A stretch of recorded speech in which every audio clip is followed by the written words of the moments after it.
billahi liñ doon wax su doon dëgg sëñ Mountakha du ci dugg waay loolu weesu nañ ko c'est fini bii peuple bi ñoo rendre décision bii sëriñ bi moo rendre décision bii. duma wëyu duma bandi te duma bàyyi bëgg ku fur fa may làq sol ay capuchon pour di dem di jox ay gone suma yaram gone yu jigéen non. gaay jaar naa leen bu baax a baax gaay nañ leen dem déglu ji sëriñ Modou Bousso Dieng li nga xam ne loolu la waxoon ak li nga xam ne loolu la waxaat tey ay wax yu wute sax gaay ñu dem seetaani vidéo bi après ñu ñëwaat léegi.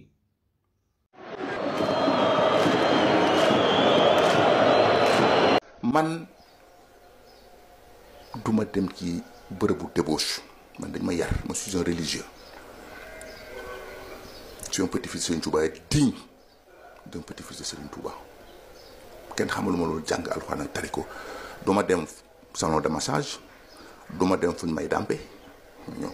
bu ñuy wax ay photo ki yooyu man rek damay jàpp man xaw ma luy jacuzzi musuma dugg ci jacuzzi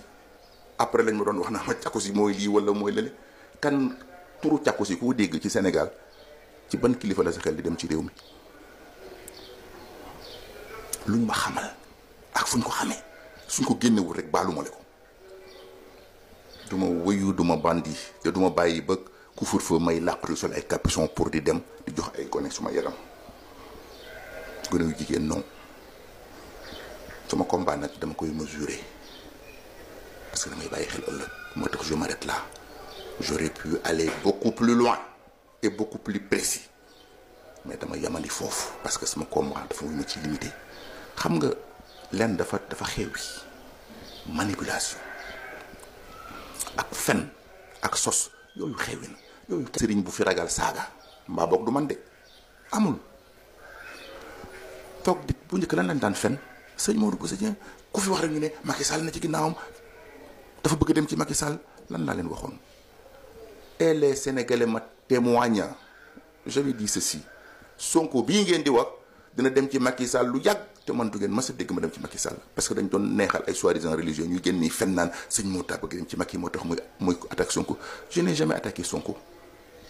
damay argumenté bu Sonko fenee may leen day fen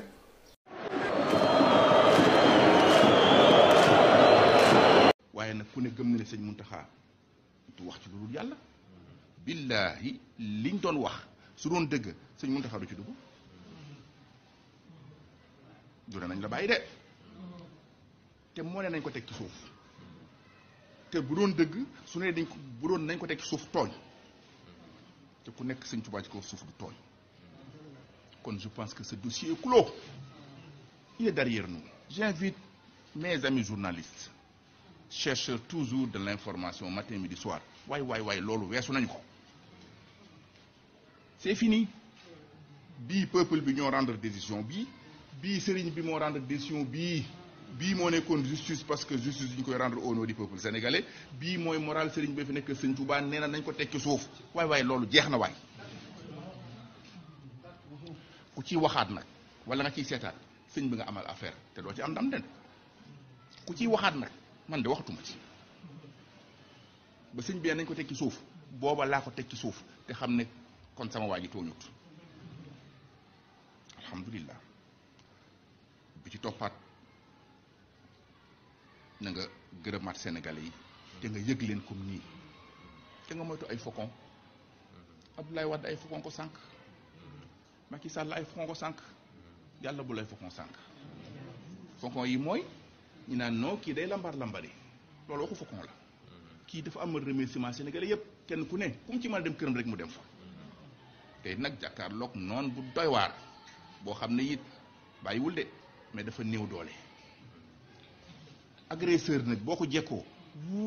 il ne faut pas arrêter monsieur le président allez voir tout le monde il faut en débrasser mooy sama discours de dafa amoon benn paa ndeysaan bu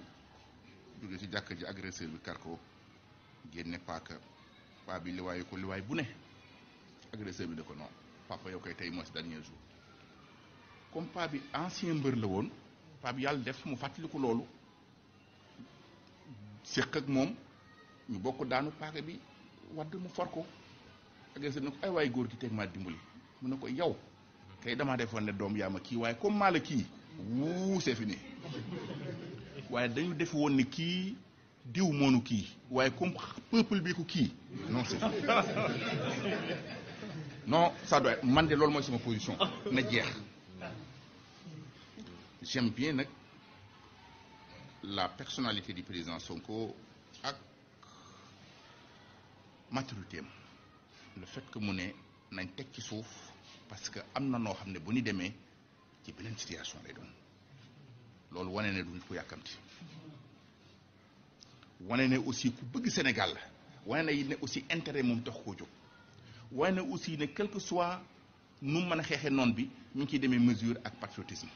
c'est extrêmement important mais continuer nga seet nit ñi ku mu nekk fu mu mën a nekk demal fekk ko fa te nag bu ma accepté mukk ab protocole su Sénégal di mu rek protocole ko fa tey protocole 2 bëgguma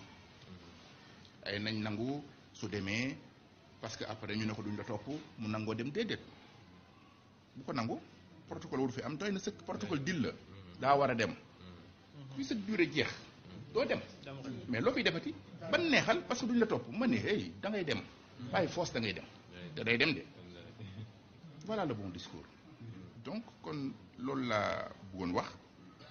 ma jeexalaat daal ci gërëm la continue di la jàppale même boo ñëwul woon fii damay continuer di la jàppale parce que gëm naa ne jàppale la jàppale dëgg la waaye na nga xeexaat aussi encore une fois et une fois encore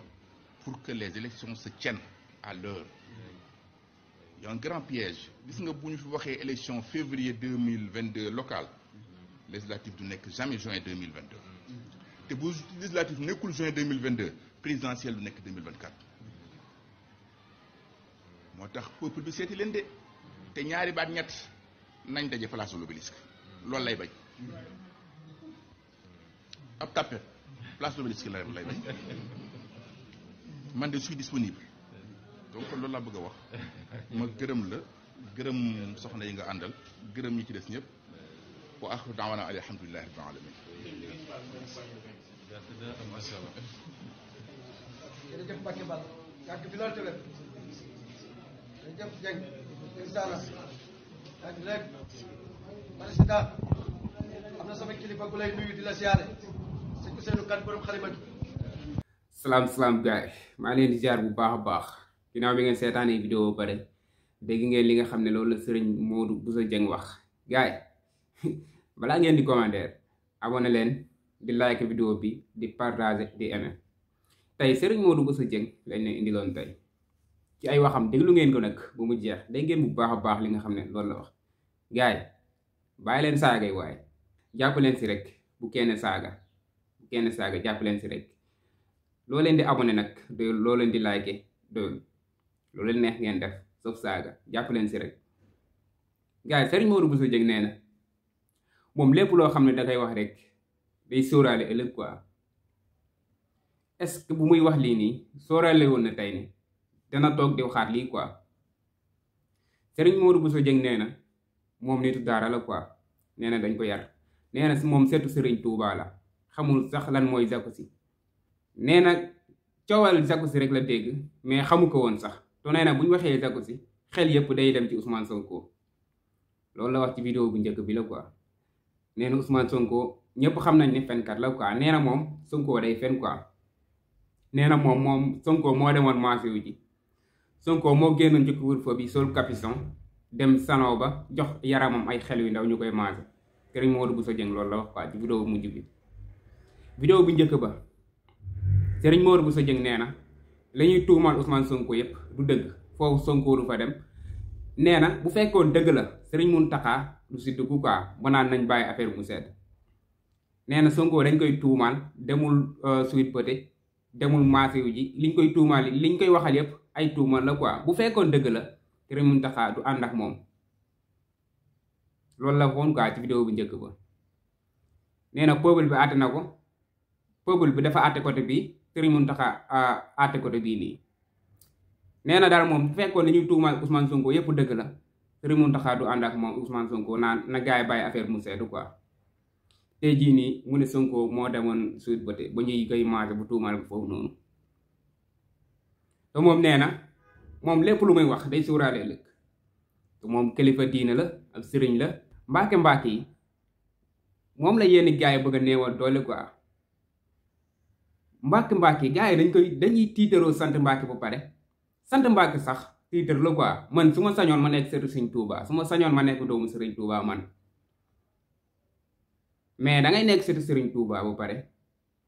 di def loo xam ne Sëriñ Tuuba sant ko woon kenn taalibe Sëriñ Tuuba bu gën a ndaw sax ñemul wax loolu wala ñemul def loolu taalibe Sëriñ Tuuba dëgg yi duñu sax dugg ci ay détails bay tuumaal nit wala bay wedd nit loo xam ne mooy loolu Sëriñ Tuuba nee na mën nga ma jege lool fekk yaa ma gën a sori mën nga ma sori lool fekk yaa ma gën a jege Sëriñ Tuuba loolu la wax nee na taalibe bu jege bi ak bu sori bi affaire bi ci xol la quoi affaire bi ci xol la nekkul sët laa rek maa gën a gëm nekkul taalibe bu sori laa rek man maa gën a gëm affaire yi nekkul foofu man ak yéen yàq dar laa ko mën a tuddee yow dëkk nga Tuuba rek wala nga doon sët Sëriñ Tuuba rek lu la neex nga wax lu la neex nga def après gars yi bu ñuy wax la ñuy wax gis ngeen sëriñ yi gis ngeen Mbàkke yi loolu yàqu der bu gën a rëy yàq der boobu noonu man mosuma kii nee na sëriñ yi sax saa defatuñu saaga muy dara sëriñ bu demee ba naan man ku ma saaga garaawul quoi ndax miin naa ko est-ce que kooku sëriñ la quoi est-ce que kooku sëriñ la sëriñ danga fexe war a def loo xam ne nit ñi dañ lay jox ci par la force Sëriñ Muntaxa kan moo sañ a jàkkaarloo ak moom di ko wax naka su dul noonu kilifa yaa ngi fi ba léegi nii ñi nga xam ne ñoo mat kilifa ñoo ngi fi di mat kilifa ba léegi nii kilifa nekkul ci ay sant nekkul ci leneen kilifa nekkul foofu noonu ngeen koy séentu nekkul nii laa sant rek lii laa noonu nit dangay jox sa boobu cër soo bëggee nit ñi jox la cër dangay jox sa boobu cër jox nit ñi cër ñu jox la ñu delloo la cër boobu noonu bu pare jox la cër yow mais nekkul fi laa bokk wala nii laa sant rek nit ñi dañ la war a teg foofu noonu par la force quoi affaire bi nekkul foofu am na sëriñ yoo xam ne xalaatoo sax jàkkaarloo ak ñoom ba sëggi xool leen boo leen gisee da ngay xam ne ñi ay vrai nit yàlla lañ yenn détails sax xalaatuñ see dugg surtout nga ne Mbàkke nga sant quoi tey nga xas kii suba nga xas kee ginnaaw suba nga felloo kee ginnaaw suba nga wax lii boobu neex la nga ne nga waxaat leneen quoi ba ay xale yu ndaw ñëw di la vaar ci loolu noonu to ngay kilifa di magum jëmm ñu war la jox cër nga am ay taalibe yenn yi kilifa war na ko mën a rus quoi man loolu laa gis yenn yi kilifa war na ko rus bu baax a baax nit dangay joxe cër ñu jox la cër mais nekkoo di wax lii suba nga waxaat lee ba pare bëgg ñu jox la cër quoi xanaa ñun gëmuñu dara kon démb nga ne Sonko deful dara dañ koy tuumaal nitu dëgg la liñ koy tuumaal dara amu si tey nga ne Sonko moo demoon liñ koy doon waxal yépp dëgg la nga dem sax bu bokk ci ñi nga xam ne ñoo koy tuumaal tu démb weddi woon nga loolu noonu nga ne loolu amul bu fekkoon dëgg la Sëriñ Muntaxa du ànd ak moom tey nga ñëwaat ne dëgg la kon yow yaa njëkk a weddi sëñ bi yow sa wax yaa njëkk a weddi sëñ bi yow Sëriñ Modou Bousso Dieng yenn yi nag ruslu na torop yenn yi du jëfu kilifa yenn yi kilifa waru ko def quoi gaay affaire yi moom mu ngi doy waar quoi